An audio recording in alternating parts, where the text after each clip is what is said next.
every need. You satisfy me with your love, and all I have in you is more than enough.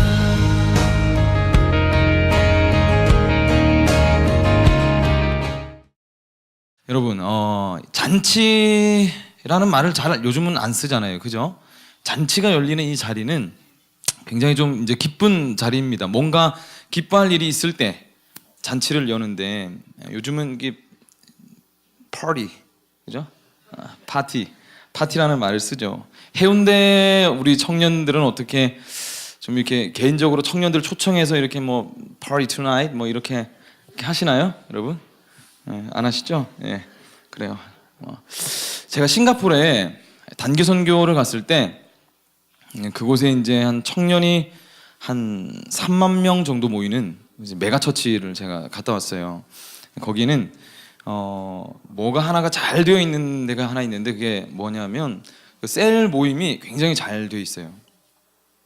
그래서 금요일 저녁만 되면 청년들이 이제 3, 4, 5 이렇게 어느 그 청년 셀장의 집에 모입니다. 셀장의 집에 모여서 이제 셀 모임을 가지는데 좀 특별한 것이 하나 있어요. 그게 뭐냐면 이 셀장이 준 한 목회자급 정도, 준 목사예요. 준 목사 정도 영성을 가지고 있습니다. 그래서 이 같이 함께하는 청년들을 이렇게 쫙 이렇게 영성으로 이렇게 이끌어 가는데요. 어쨌든 그 셀 모임에서는 셀원들이 하나씩 주제를 가지고 와서 이게 나눠요.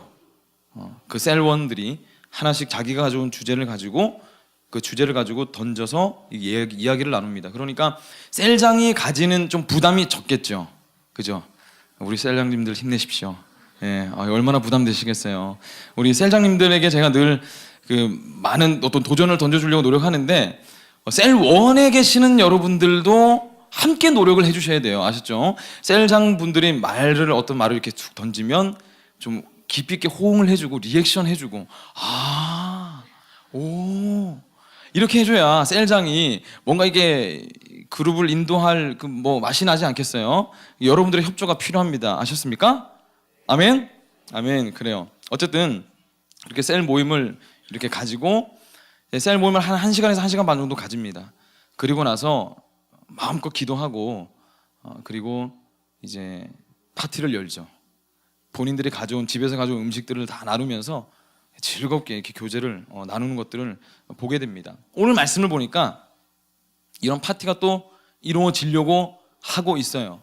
1절 말씀에 안식일에 예수께서 한 바리새인 지도자의 집에 떡 잡수시러 들어가시니 그들이 엿보고 있더라. 그런데 우리가 생각하는 그런 어떤 파티의 느낌이 아닌 것 같죠? 아닌 것 같죠? 바리새인의 지도자의 집에 떡 잡수시러 예수님이 가셨습니다. 이제 파티에 초청이 된 거죠, 예수님께서. 그런데 또 나오네요. 바리새인, 질리도록 들은 바리새인. 그런데 오늘은 또 더 특별합니다. 바리새인의 지도자의 집에 갔다고 했어요. 원문으로 해석하면 이겁니다. 바리새인의 지도자층 가운데의 한 사람이 바리새인 지도자 그룹이 모이는 곳에 예수님을 초청했다는 거예요. 그러니까 바리새인 오브 바리새인, 그 임페리얼 그룹들, 뒤에서 모든 그 유대 세력의 정치적인 것들을 조장하고 손가락 하나 까딱하면은 유대 민족들을 한 번에 뭐 이렇게 동원할 수 있는 그런 힘을 가진, 권력을 가진 바리새인 지도자층에서 예수님을 초청한 거예요. 왜 초청했을까요? 오늘 이 말씀이 안식일 논쟁에 대한 4번째 이야기입니다. 누가복음에 기록된. 그러니까 벌써 4번째로 이제 예수가 뭐 책 잡을 거 없는가, 얘를 좀 어떻게 좀 해야 되겠는데 뭐 책 잡을 게 없을까? 옳다커니 안식일날 예수가 보니까 안식일날 병든 사람 고치고 해서는 율법을 어기는 일들을 하더라. 정말로 그렇게 하는지 한번 보자. 이제 우리가 직접 나설 때가 됐다. 그래서 예수를 부른 거죠. 잔치자리이긴 하나 굉장히 긴장감이 역력한 잔치자리 아닌 잔치자리가 열린 겁니다. 뭐 하나 잡을 게 없는지, 마치 여러분들이 저를 볼 때 이 자리에 설교하는 제 발음이 새나 안 새나, 발음이 틀리는지 안 틀리는지 이렇게 째려보고 있는 청년들이 한두 분 이렇게 보이는 것 같은데요. 예, 어쨌든 이 바리새인들이 그저 바라만 보고 있던 게 아닙니다. 이 말씀에 보니까 엿보고 있다고 했죠. 굉장히 주의 깊게 관찰하고 있었다는 거예요. 즐거운 자리가 아니라 긴장감이 감도는 잔치 자리인 겁니다. 2절 말씀에 보니 주의 앞에 수종병든 한 사람이 있는지라. 예수님 이제 식탁에 앉으셨어요. 들어오셔서 식탁에 앉으셨는데 아니나 다를까 이 바리새인들이 준비한 사람이 있었습니다. 그 사람이 바로 오늘 말씀에 수종병든 사람이에요. 수종병이 뭐냐면 이 피부나 관절에 수포가 이게 피부에 수포가 차고 관절에 이제 물이 들어 차는 그런 병이에요. 굉장히 고통스러운 병이죠. 그런데 죽는 병은 아닙니다. 죽는 병은 아니에요. 어쨌든 예수님이 식사하는 자리를 치밀하게 계산해서 그 근처 바로 보이는 자리에 수종병든 사람을 앉혀놨어요. 눈에 잘 띄게 놨습니다. 왜요? 이제 낚시질을 하려고요. 뭐 잡아낼 게 있는지 없는지. 과연 이 예수라는 사람이 안식일에 율법을 어기면서까지 사람을 고치는지 안 고치는지 걸리기만 해봐라. 이제 너는 딱 죽었다 이제. 시작된 겁니다. 그리고 안식일에 이 목숨이 위태로운 상황에 있는 사람도 아닌데 고친다는 것은 바리새인들이 정해놓은 율법을 어기는 겁니다. 그러면 당연히 이제 문책을 걸 수 있는 근거가 되는 것이죠. 예수님이 난처한 상황에 놓였습니다. 스스로 율법을 완성하러 왔노라라고 선포하신 예수님께서 율법을 어기게 되는 상황이 벌어지게 된 거죠. 그런데 이때 예수님께서 뭐라고 말씀하시나요? 3절에 예수께서 대답하여 율법 교사들과 바리새인들에게 이르시되 안식일에 병 고쳐주는 것이 합당하냐 아니하냐. 그러니까 병 고치기 이전에 선제 질문을 던지시는 거예요. 너희들이 말하는 그 율법에 안식일에 병 고치는 사람, 안식일에 병을 고쳐도 되냐 안 되냐 라고 묻습니다. 예수님께서 왜 마치 당연한 질문을 이 바리새인들에게 던졌을까요? 바리새인들이 뭐라고 대답할까요? 당연히 안 된다고 하겠죠. 예, 그죠? 그런데 사실 여러분 예수님이 이 율법의 정곡을 정확하게 찌른 질문입니다. 사실 이 질문이. 왜냐하면 당시 바리새인들이 안식일을 거룩하게 지키기 위해서 정해놓은 자기들만의 39가지의 율법이 있었어요. 39가지의 율법. 그러니까 사실 모세가 하나님으로부터 받은 율법, 안식일에 대한 이제 그 율법의 가운데는 병든 사람을 고치면 안 된다, 치료 행위를 해서는 안 된다라는 율법이 사실 없습니다. 이거는 바리새인들이 정해놓은 율법이죠. 그러니까 예수님이 묻는 거예요. 정말로 율법에 안식일에 병 고치면 안 된다고 하더냐? 라고 묻는 겁니다. 진짜 율법에 그렇게 얘기하더냐? 4절에 보니까 그들이 잠잠하거늘 아무 대답도 못합니다. 바리새인들이. 지도자, 바리새인 오브 바리새인들이 이 질문에 대답을 못해요. 왜? 예수님의 말이 맞거든요. 율법에는 사실 그런 말이 없어요. 그리고 예수님께서 그 사람을 데려다가 고쳐서 보내십니다. 언제나 그러했듯이 예수님께서는 병자를 데려오셔서 고치셔요. 그런데 우리가 여기서 주목해 볼 단어가 있습니다. 데려다가 고쳐 보내셨다고 했어요. 예수님께서 가셔서 고쳐 보내신 것이 아니라 데려다가 고쳐 보냈다고 했어요.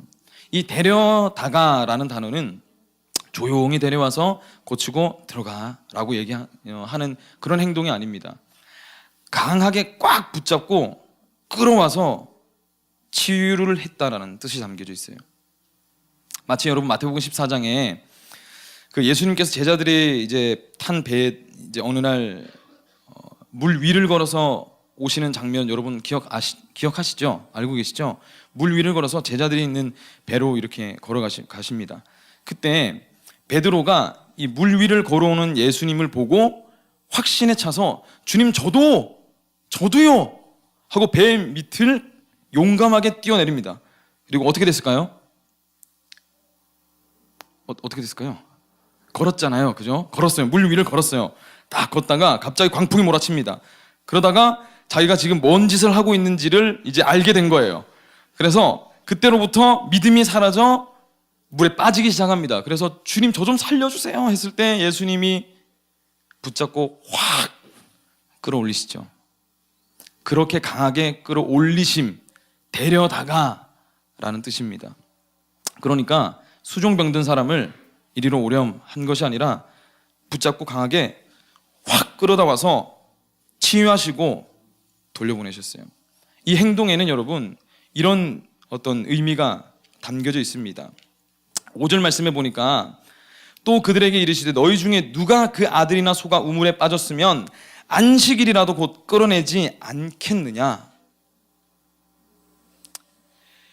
네 자식이나 네가 끔찍이도 아끼던 그 애완동물이 재산이 우물에 빠졌을 때에도 네가 그렇게 침묵할 거냐. 너희들이 생각하는 그 안식일에 사람을 공경에 처하려고 만든 게 안식일인 줄 아느냐.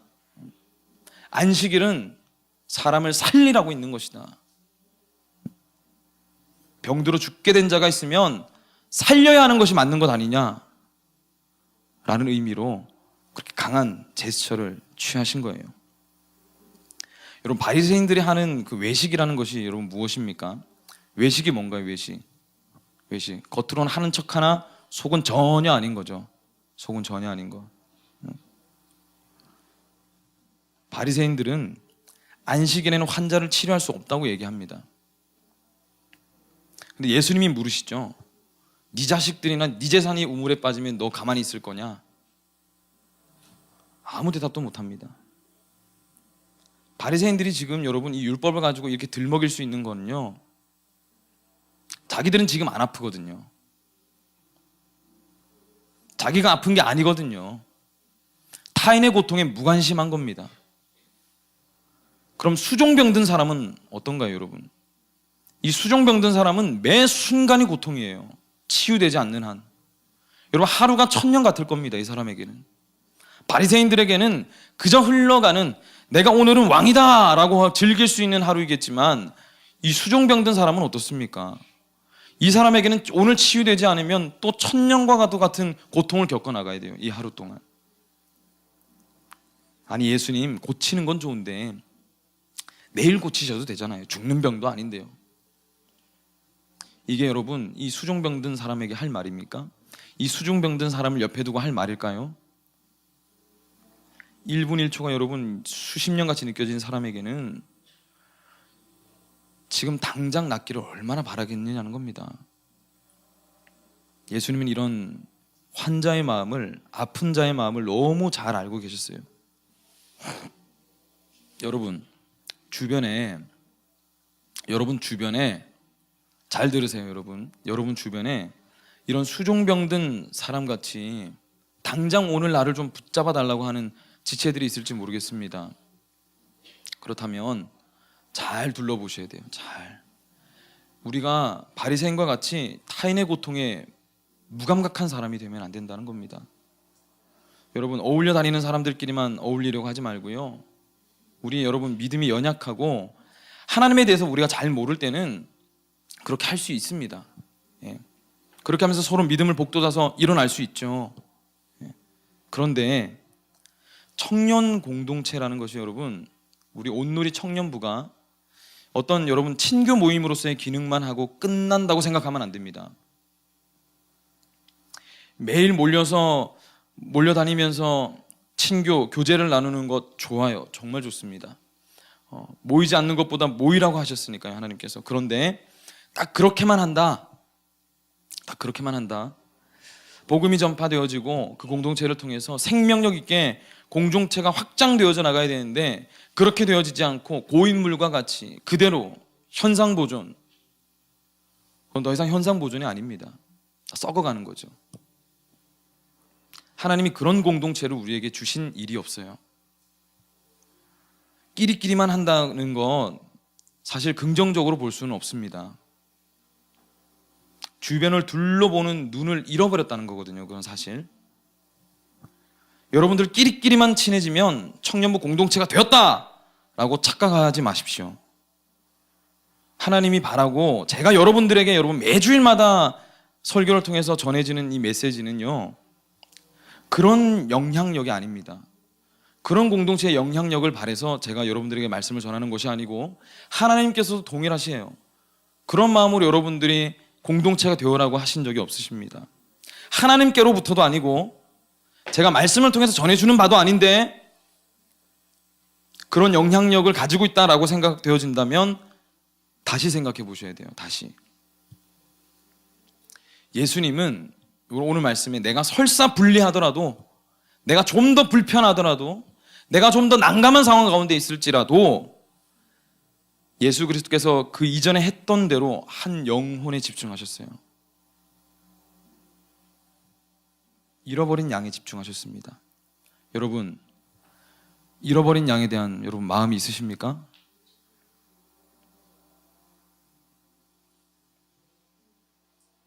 여러분이 가진 사랑을 내려놓으세요. 여러분이 가진 사랑을 내려놓으시고 하나님이 부어주시는 사랑으로 여러분을 채우시기를 소망합니다. 하나님이 원하시는 대로 살아가기를 바라요. 그것이 순종이고 그 삶의 열매가 있습니다.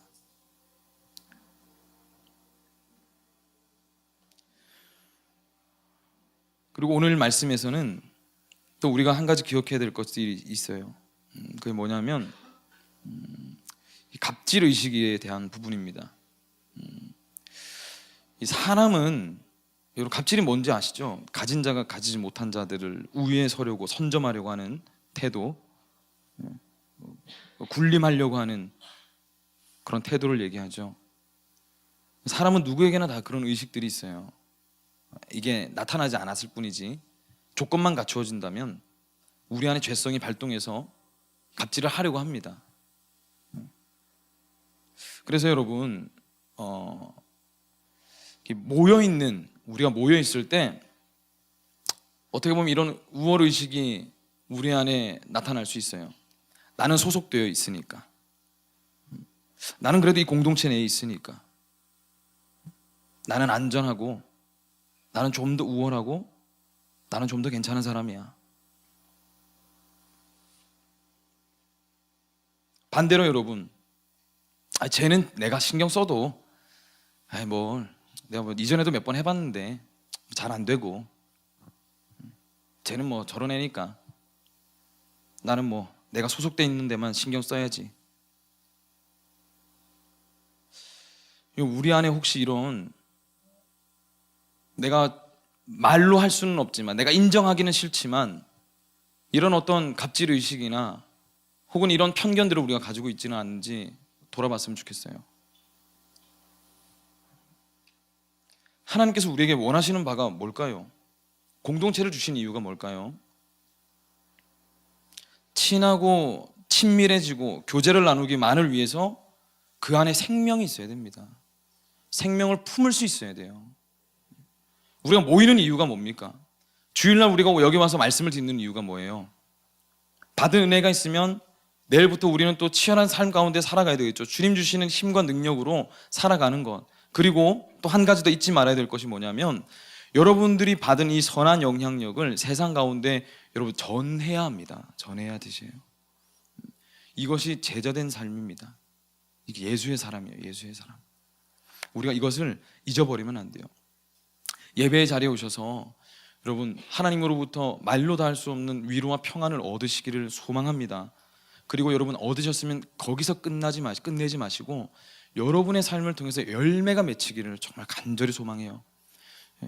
나는 할 수 없지만, 나는 이전에는 불가능했지만, 나는 이전에는 택도 없었지만 내가 하나님의 사랑을 경험했고 하나님의 은혜를 경험했고 하나님 안에서 회복되어졌어요.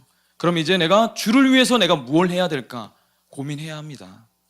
거기에서 멈춰버리고 아무것도 하지 않는 것이 아니라 주님의 사람이라면 하나님으로부터 받은 은혜를 내가 이제는 내가 주를 위해서 어떻게 사용해야 될까, 내 시간과 물질과 내 삶을 어떻게 사용해야 될까를 고민해야 한다는 것입니다. 그것이 생명력 있는 여러분 공동체이고 또 생명력 있는 그리스도인이라는 사실을 여러분 잊지 마시기를 소망해요. 우리가 여러분 바리새인과 다를 바가 크게 없습니다. 그것만 잃어버리지 않는다면 늘 깨어 있을 수 있어요. 늘 깨어 있을 수 있습니다. 7절로 10절 말씀 보겠습니다. 청함을 받은 사람들이 높은 자리 택함을 보시고 그들에게 비유로 말씀하여 이르시되 내가 누구에게나 혼인잔치에 청함을 받았을 때 높은 자리에 앉지 말라. 그렇지 않으면 너보다 더 높은 사람이 청함을 받은 경우에 너와 그를 청한 자가 와서 나더러 이 사람에게 자리를 내주라 하리니 그때 네가 부끄러워 끝자리로 가게 되리라. 청함을 받았을 때 차라리 가서 끝자리에 앉으라. 그러면 너를 청한 자가 와서 너더러 벗으어 올라 앉으라 하리니 그때에 함께 앉은 모든 사람 앞에서 영광이 있으리라. 아멘. 이제 이야기의 흐름이 한 차례 이제 전환되어집니다. 전환되어져요. 잔치 자리에 초대받은 사람들이 주인으로부터 잔치에 초대받은 사람들이 한 사람씩 이제 잔치 자리에 들어오기 시작합니다. 자리를 채우기 시작해요. 그런데 처음 들어온 어떤 사람이 주변을 이렇게 자리를 둘러보더니 가장 상석으로 다이렉트로 가는 겁니다. 나 뛰어난 사람이고 이 정도면 뭐 이렇게 앉는 거죠, 자리에.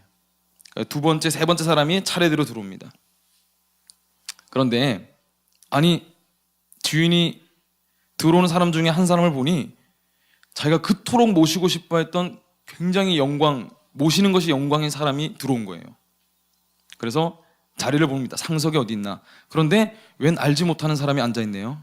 생뚱맞게. 찾아가는 거예요. 가서 얘기하는 겁니다. 저기 좀 자리 좀 비켜줘. 좀 나와 좀. 그럼 자기가 제일 높은 사람인 줄 알고 앉았던 이 사람이 일어났을 때 그 치욕스러움과 그 부끄러움이 얼마나 클까요? 제가 생각만 해도 얼굴이 화끈거리네요. 그런 일들이 일어날 수 있다는 겁니다. 그리고 정말로 높은 지위에 있던 사람이 잔치 자리에 왔어요. 그런데 돌아보지도 않고 가장 말석으로 가는 겁니다. 말석으로. 제일 낮은 자리로. 그래서 앉아 있었어요. 주인이 이 사람을 보고 다가가서 얘기합니다. 어떻게 이 자리에 앉아 있을 수 있습니까? 제가 상석으로 모시겠습니다. 그럼 주변 사람들이 집중하겠죠. 저 사람은 누구길래 이거 뭐 상속으로 가네? 집중을 받는 거죠. 우리 말씀이 이런 장면을 담고 있는 겁니다. 스스로 높아지려 하는 자는 낮아질 것이고 낮아진 자는 하나님께서 높이시리라. 겸손에 대한 말씀이죠. 여러분 잘 아실 겁니다. 그런데 이 말씀이 여러분 단순히 그래 내가 이런 저런 자리에 있을 때 겸손함으로 이렇게 말석에 가서 앉으면 되겠구나 하는 어떤 그런 의미일까요? 우리가 그런 스킬을 배우면 되는 걸까요? 사실 그런 것들을 의미하는 것이 아닙니다. 이것은 겸손한 행동을 넘어서서 겸손한 존재가 되어라 라는 말씀이에요. 우리가 아무리 여러분 겉모습으로 예수님의 뜻을 이해하고 그렇게 행동한다고 한들 뭐가 달라지겠습니까? 우리 속사람은 전혀 바뀌지 않는데요. 사람은 속일 수 있고 사람들에게는 인정받을 수 있을지 모르겠습니다. 하지만 겉모습만 겸손한 척하면 거기까지라는 거죠. 저는 여기 있는 저도 마찬가지고 또 이 자리에 앉아 계신 여러분들도 마찬가지고 그리스도를 닮은 사람을 뛰어넘어서 저는 여러분들이 그리스도의 마음을 완전히 품은 새로운 사람들이 됐으면 좋겠습니다. 작은 예수가 되십시오. 흉내만 내는 사람들이 아니라요, 정말 겸손하고 선을 행하면서도 그것들을 잊어버릴 줄 아는 사람, 내가 한 것들을 기억하면서 자랑하는 사람들이 아니라 그런 것들을 내 삶의 트로피로 삼는 사람들이 아니라 욥처럼 정직하고 경건해서 악에서 떠나 하나님을 경외할 줄 아는 사람. 에베소서 6장 6절로 7절 말씀에 이렇게 기록합니다. 눈가림만 하여 사람을 기쁘게 하는 자처럼 하지 말고 그리스도의 종들처럼 마음으로 하나님의 뜻을 행하고 기쁜 마음으로 섬기기를 주께 하듯 하고 사람들에게 하듯 하지 말라. 빌립보서 2장 5절 너희 안에 이 마음을 품으라. 곧 그리스도 예수의 마음이니 그는 근본 하나님의 본체시나 하나님과 동등됨을 취할 것으로 여기지 아니하시고 오히려 자기를 비워 종의 형체를 가지사 사람들과 같이 되셨고. 겸손한 존재가 되시기를 소망합니다. 그럼 이 마음을 품고 어디로 가야 하겠습니까? 오늘은 제가 작정했습니다. 사실 그 도전을 던져주기로 사실 작정했어요. 그래서 마음에 부담이 있을지 모르겠습니다. 하지만 한번 삼켜보십시오. 양약이 될 줄로 믿습니다. 여러분, 이 마음을 품고 지체들에게로 가십시오. 소외된 지체, 보이지 않는 지체, 내가 외면했던 지체, 내가 신경 쓰려 하지 않았던 지체에게로 말입니다. 12절 14절 말씀에 기록합니다. 또 자기를 청한 자에게 이르시되 내가 점심이나 저녁이나 베풀거든 벗이나 형제나 친척이나 부한 이웃을 청하지 말라. 두렵건대 그 사람들이 너를 도로 청하여 내게 갚음이 될까 하노라. 잔치를 베풀거든 차라리 가난한 자들과 몸 불편한 자들과 저는 자들과 맹인들을 청하라. 그리하면 그들이 갚을 것이 없으므로 내게 복이 되리니 이는 의인들의 부활 시에 내가 갚음을 받겠음이라 하시더라. 주님이 말씀하셨어요. 지극히 작은 자에게 한 것이고 나에게 한 것이다. 받기를 바라면서 도우지 말고 나서지 말고 행하지 말고, 당연히 여러분 관심받지 못할 것 아는데도 그래도 한번 해보세요. 당연히 인정받지 못할 것 아는데 한번 해보시기 바랍니다. 당연히 별 나에게는 크게 득될 게 없는 것 알아요. 그럼에도 불구하고 한번 해보세요. 그 행함이 곧 주님께 한 행함이 될 겁니다. 하나님은 우리가 편안하기를 소망하세요. 하지만 편안하기만 바라고 세상의 낙을 누리라고 하나님을 믿게 한 것이 사실 아닙니다. 하나님의 우선순위는 구속이에요. 구속. 출애굽기 9장 16절 말씀에 이렇게 기록하죠. 내가 너를 세웠음은 나의 능력을 내게 보이고 내 이름이 온 천하에 전파되게 하려 하였음이니라. 여러분들을 하나님께서 세우신 이유가 무엇입니까? 여러분들을 통하여 하나님의 이름이 온 세상에 전파되게 하기 위함입니다. 그리함을 위하여서 여러분이 구속함을 받았어요.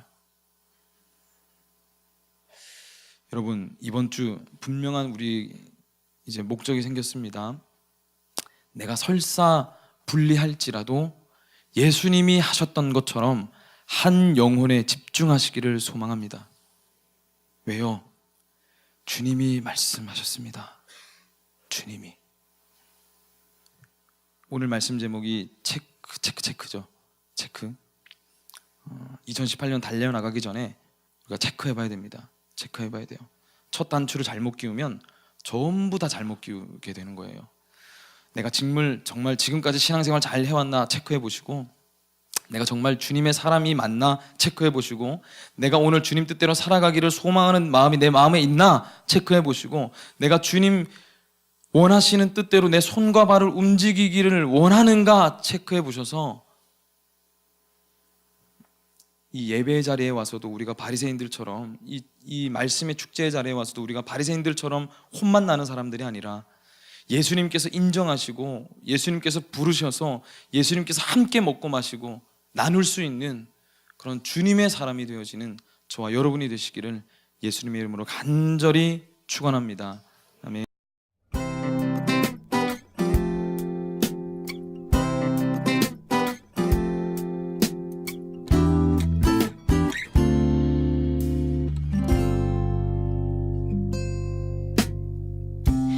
저 하늘의 해와 달보다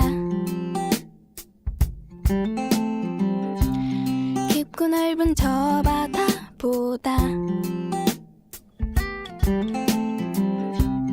당신은 소중한 사람이죠. 당신은 하나님의 사랑, 사랑해 하나님의 사랑. 축복해 아름다운 당신. 감사해 그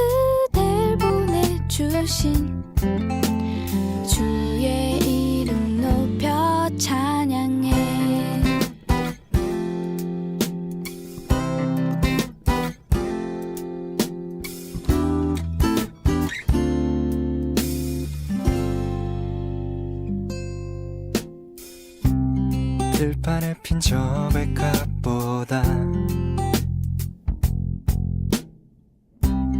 하늘을 나는 저 새보다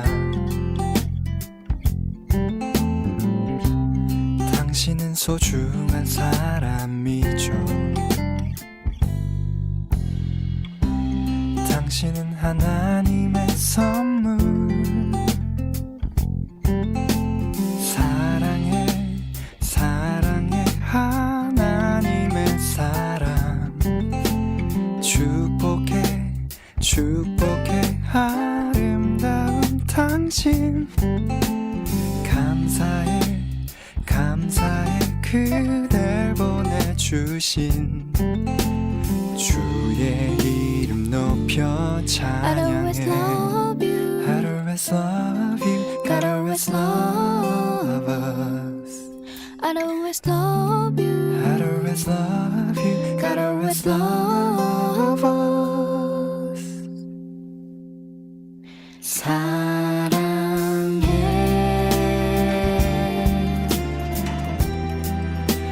주